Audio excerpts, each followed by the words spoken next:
Yo tout le monde, c'est Yoxas. On se retrouve pour la troisième vidéo de la tour mythique, donc de l'étage 11 à l'étage 15.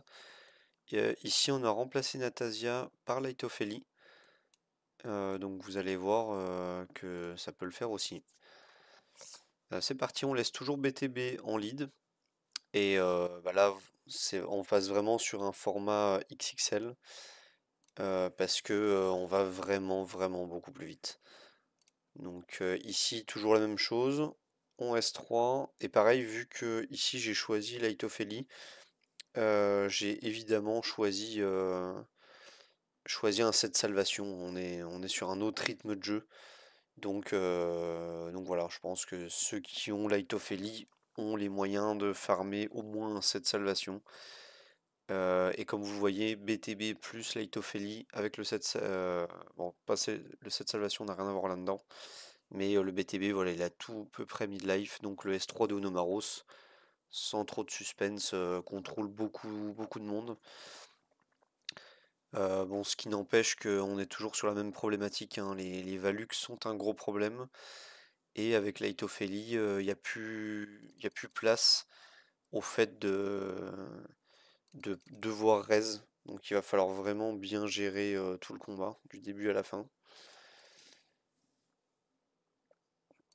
Et comme vous le voyez, c'est incroyable la vitesse de dépop des vagues. Mais il faut faire extrêmement attention les poisons qu'a Unomaros. Parce que à tout moment, on perd le petit Onomaros à cause du nombre de poisons qu'il a. Qui contrôle, non, il va pas contrôler. Aïe, aïe. Et on finit.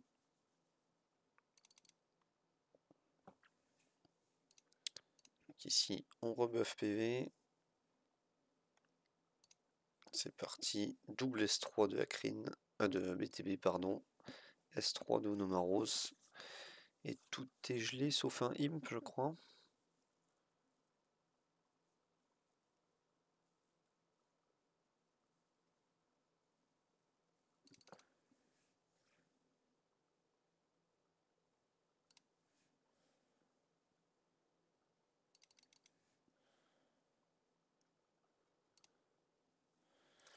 Donc tout est gelé, on va essayer de focus un peu cet imp là malgré qu'il meurt. D'ailleurs on n'a pas... Parce qu'on n'a pas le timing de bulle, on va l'avoir seulement maintenant. On était tellement vite que... Ouais, on va l'avoir seulement maintenant. On va S1 avec Light Ophélie. Donc ce qui crée un... Sur cet imp dégâts moins, donc il risque de faire un peu moins de dégâts sur son explosion. Voilà, on a survécu à l'explosion. On va S3. Et ici, on va...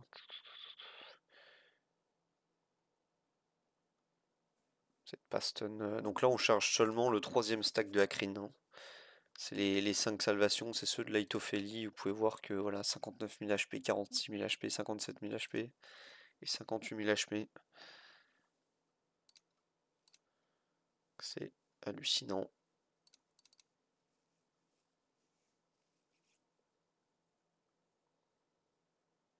Ah, il va quand même faire une attaque, le petit Guilhem. Il va se prendre les contre-attaques de tout le monde, hein. C'est le Light Ophélie Power.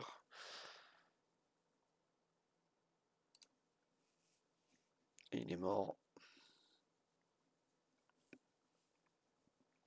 Donc voilà, l'étage 11 qui a été balayé, hein, clairement. Et là on arrive au fameux étage 12, l'étage qui fait peur à tant de monde. Extrêmement compliqué, hein, probablement le plus compliqué de toute la tour, notamment pour cette vague. Donc on va essayer de la gérer au mieux. Donc ici avec Light Ophélie, on fait le S3, on met une bulle. Ici on fait le S3 du petit Akrine. On va double S3. Et ici, ben, c'est là le petit piège, hein. Si on fait un S3 et qu'on gèle tout le monde, les deux maris vont full cleanse. Donc on fait simplement un S1. Voilà, les maris cleanse. Alors, on se prend toutes les attaques des sorcières. On en gèle une par chance.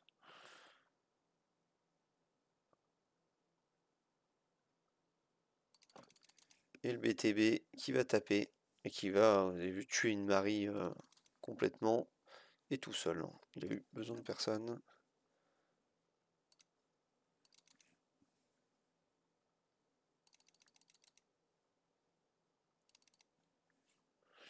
Alors, on va geler la Marie.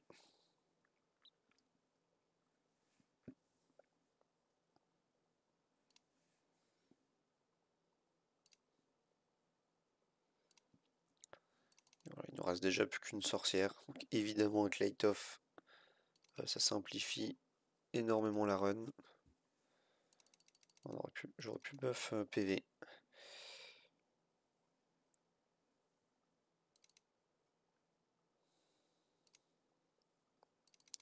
On va buff PV maintenant. Malgré que ça ne serve pas à grand chose contre le Graldir. Voilà, on a le sort de stun tout le long pour ce moment maintenant. Pour le fameux Graldir. Celui qui fait tant peur à tout le monde. Voilà, donc là il est gelé, il va contre-attaquer. Le petit Graldir.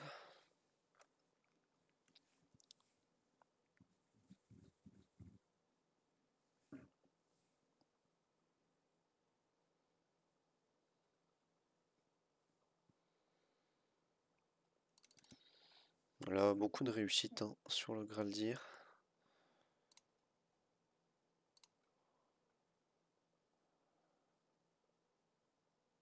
Voilà, on va garder le S2. Pas forcément besoin de le claquer ici.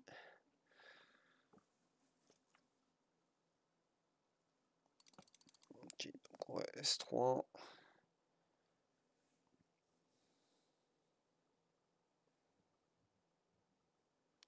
On a le Vance qui pose des petits problèmes, mais pour l'instant ça va.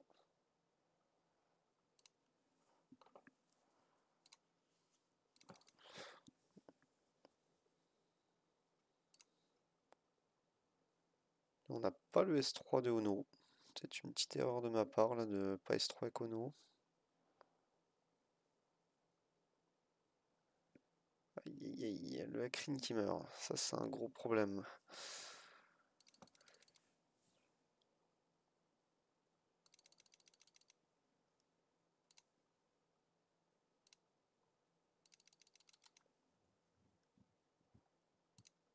Donc S3 Ono. Ça va se gérer sans le Hakrine, mais peut-être des petits misplays de ma part.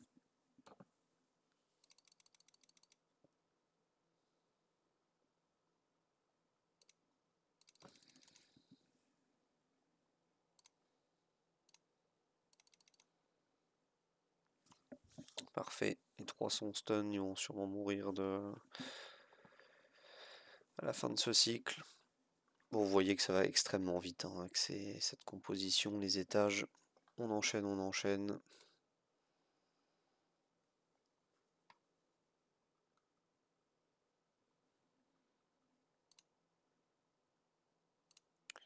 on va bulle le Ono, S3, S3 aussi avec le Hakrine. Le double S3 de BTB, c'est ça qui fait gagner énormément de temps. Il mid-life à chaque fois. Chaque vague, on l'a mid-life. Ensuite le Ono ici. Sur les personnes gelées, bon voilà, c'est les 5. Va rejouer autant de fois que de personnes gelées et faire des PV max et potentiellement détruire littéralement un perso. Et dès le cycle 1, on a détruit un perso, clairement.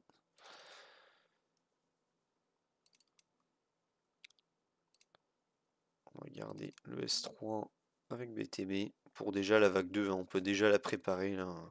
Ouais, à quelle vitesse on fait les vagues.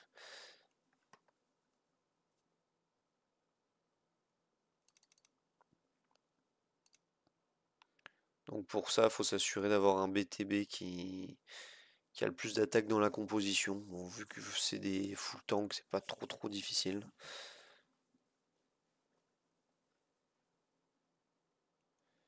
Aurak, c'est un petit peu un problème, on l'a vu dans les premiers étages. Parce que sur son S3, il peut strip tous les effets. Ça, c'est pas quelque chose qui fait plaisir.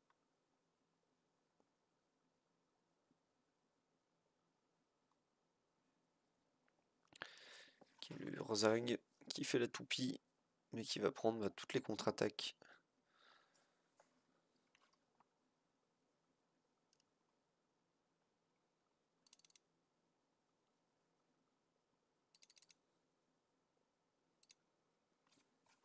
On va essayer de geler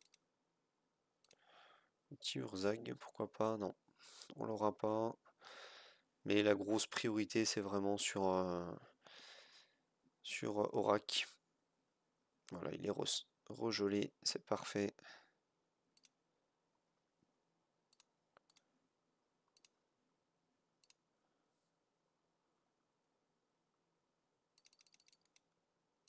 On va geler celui au-dessus, parfait, on l'a eu. Et en plus, il va prendre la bonus attaque.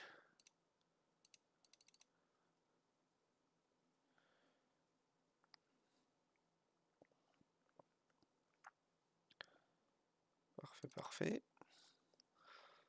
On va S3. On va juste faire un S1. Double S3.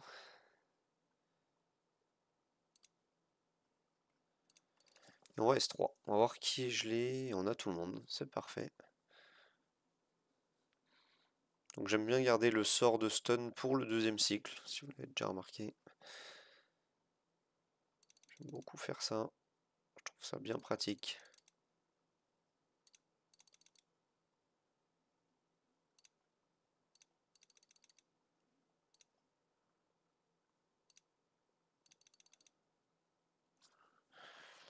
Tout le monde est contrôlé. On peut pas demander mieux.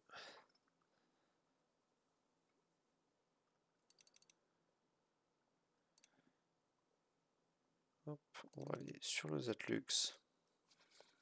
Et les deux vont mourir sûrement de ne pas jouer contre Ono.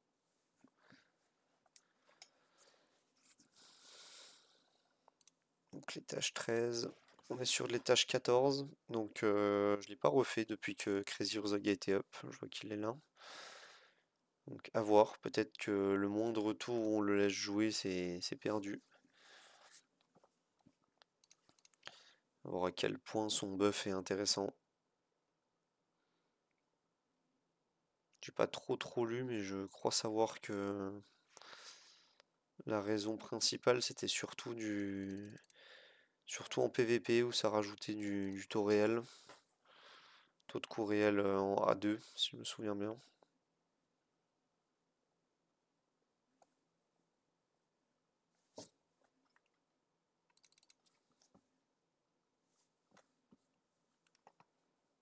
Vous avez vu ce qui reste fin de la vague 1. C'est surprenant.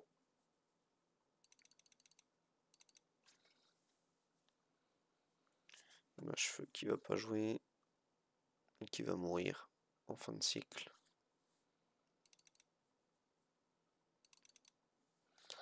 On continue de buff PV avec Akrine.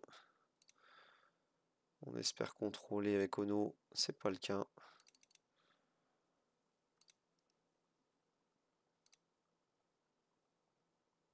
Voilà, cette fois on a gelé. Et ça tue. Donc on repasse sur du S3, Ophélie Light. On va taper ici. Donc là je pense que c'est Jonathan le plus dérangeant, les mages aussi, parce qu'ils anti-soin. Donc là une vague globalement pas évidente à gérer. Heureusement le Ono fait le job. Ok, on élimine un mage, ça c'est top.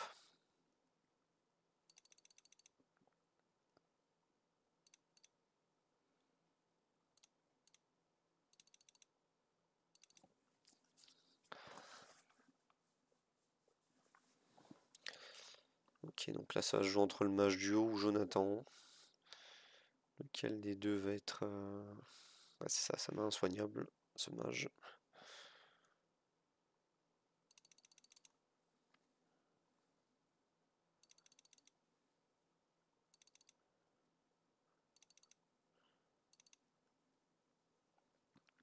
Parfait, on a gelé Kono.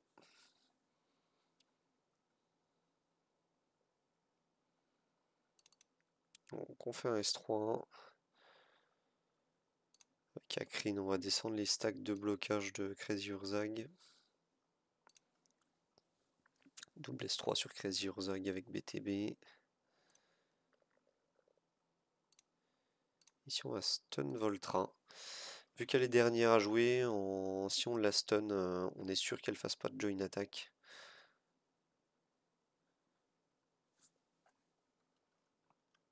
Et ça tue le William, pourquoi pas.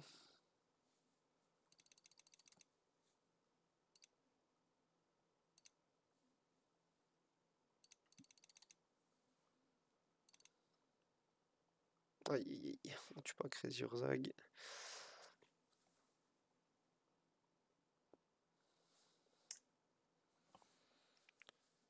Espérons qu'il focus pas Ono. Ouais, il focus Ono. Bon, ça peut encore le faire avec BTB, qui inflige des dégâts en taux réel, je le rappelle.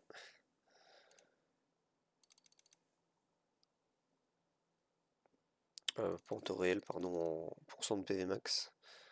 C'est ça que je voulais dire.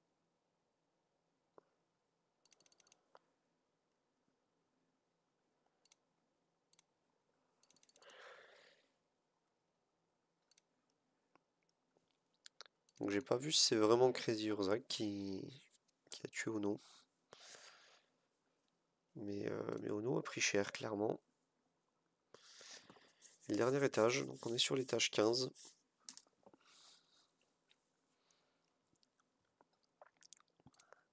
On est à nouveau sur de la double faucheuse ravine.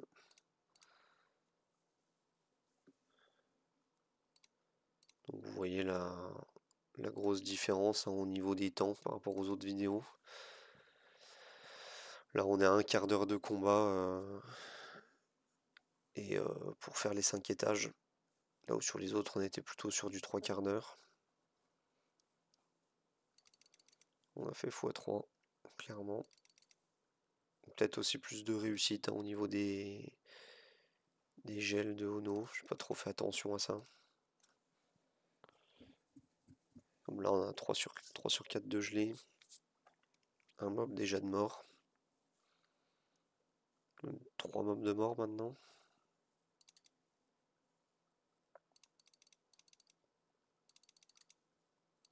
C'est de geler la faucheuse. Parfait.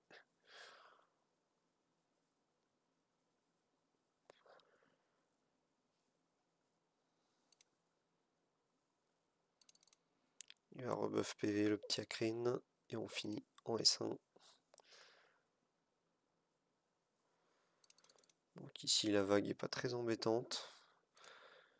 On va juste taper les vidards qui sont bois. On n'a pas envie que nos persos ou prennent trop de dégâts.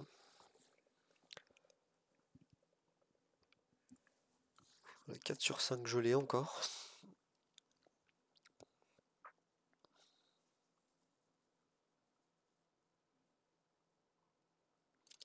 On va S2. On va taper le seul qui n'est pas gelé. On va mettre le troisième buff PV Akrin.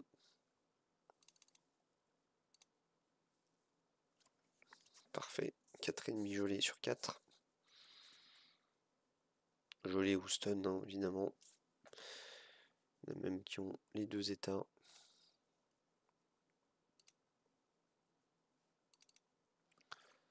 Ça se déroule bien, cette tour. On l'a fait maintenant depuis le mois de mai, si je dis pas de bêtises, pour les plus chanceux qui ont eu rapidement Onomaros.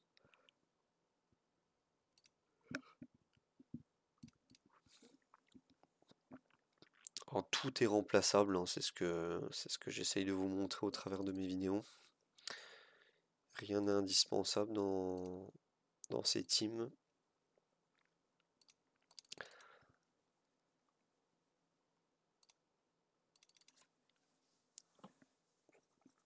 Et j'aurais pu vous montrer avec Atara à la place d'Akrine. C'est pas ce que j'ai prévu, mais c'est faisable aussi, pour ceux que ça intéresse.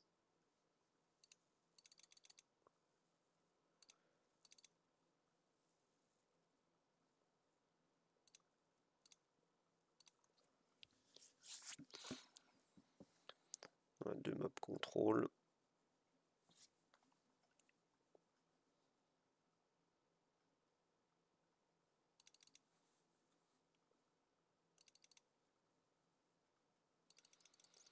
Donc là, faut éviter de tuer Sauvan en première.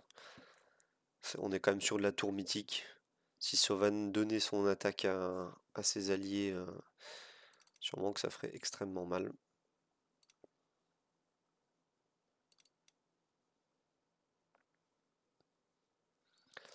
Voilà pour les 5 étages. On se retrouve pour la dernière et 4e vidéo de la tour mythique à partir de l'étage 16. Je vous dis à plus.